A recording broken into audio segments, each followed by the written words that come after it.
Broadcom's blocked Qualcomm bid points to new Trump obstacles. There's a new reality in international deal-making. Any acquisition with links to China is likely to face obstacles from the Trump administration. President Donald Trump's decision to block Singapore chipmaker Broadcom, AVGO, from pursuing a hostile takeover of U.S. rival Qualcomm, QCOM, highlights the changed landscape facing foreign buyers of American businesses. It also marks at least the third deal that the Trump administration has blocked by citing national security concerns. While Broadcom isn't a Chinese company, federal officials were said to be concerned about Qualcomm's development of 5G, a next-generation wireless technology that's expected to bring superfast connections to all types of devices. A Chinese rival, Huawei Technologies, is also working on 5G technology, and federal officials were reportedly concerned that Broadcom would cut back investment in Qualcomm's efforts, allowing Huawei to speed ahead. In an attempt to ease those worries, Broadcom last week pledged to make the US a leader in the race to build 5G networks, saying it would create a $1.5 billion fund to support the effort if took control of Qualcomm.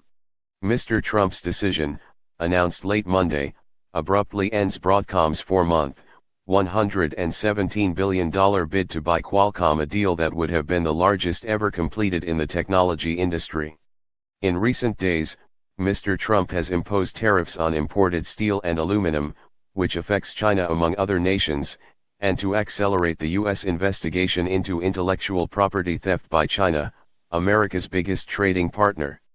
The Broadcom decision also comes after the Trump administration previously blocked 2 other Chinese companies from buying U.S. businesses. In January, China's Ant Financial scrapped its acquisition of MoneyGram, MGI, after the Committee on Foreign Investment in the United States, CFIUS, refused to approve the deal, citing national security grounds.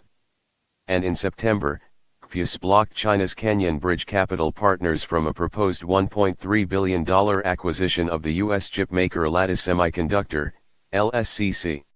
CFIUS is emerging as a force in Mr. Trump's protectionist policies, as the committee of top officials also recommended against Broadcom's acquisition of Qualcomm.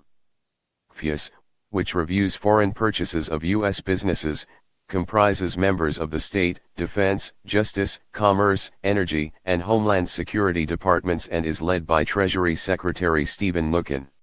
We believe one should assume Team Trump will not permit Chinese investment in U.S. financial firms, wrote Cowen analyst Jarrett Seaberg in a January research note after Ant scrapped its purchase of MoneyGram. In a statement, Broadcom said it strongly disagrees that the acquisition raises any national security concerns. Qualcomm did not immediately respond to a request for comment. Mr. Trump's order gives Broadcom few options other than to drop its bid, said Macquarie Securities analyst Srinivas Pajari. Broadcom faced challenges almost from the start of its quest. Qualcomm quickly spurned its unsolicited suitor and continued to resist even after Broadcom raised its original offer from $103 billion. Broadcom's Singapore connections complicated matters, even though the company maintained its physical headquarters in Silicon Valley and virtually all of its shareholders are in the U.S. The Trump administration nevertheless balked at the prospect of a prominent U.S. chipmaker being owned by a foreign company, particularly at a time countries around the world are gearing up to build ultra-fast 5G mobile networks that could tip the balance of power in technology. Although its name isn't widely known outside the technology industry, Qualcomm is one of the world's leading makers of the processors that power many smartphones and other mobile devices. Qualcomm also owns patents on key pieces of mobile technology that Apple, AAPL, and other manufacturers rely on in their products. Qualcomm is fending off allegations in complaints filed by Apple and government regulators around the world that it has abused the power of its mobile patents to throttle competition and charge excessive royalties for its technology. Broadcom CEO Hock Tan had seized on Qualcomm's legal headaches in his attempt to persuade the U.S. government to keep the deal alive. Qualcomm faces a number of challenges that hamper its role in developing 5G, Tan wrote in a letter sent to U.S. Congress last week. Unlike Qualcomm, Tan said, Broadcom financed its innovation through lawful practices. Broadcom also tried to curry favor by moving its legal headquarters from Singapore to the US within the next few weeks. Singapore became Broadcom's legal home 2 years ago after it was sold to AVGO, a company that once was part of Silicon Valley pioneer Hewlett-Packard.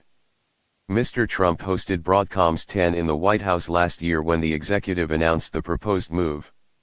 Now that Broadcom has been shoved aside, Qualcomm will be under pressure to prevent its stock price from sinking while trying to complete its own proposed takeover. A proposed $43 billion purchase of NXP Semiconductors, NXPI. Now it's on Qualcomm's management to deliver on what they promised, Macquarie's Pajari said.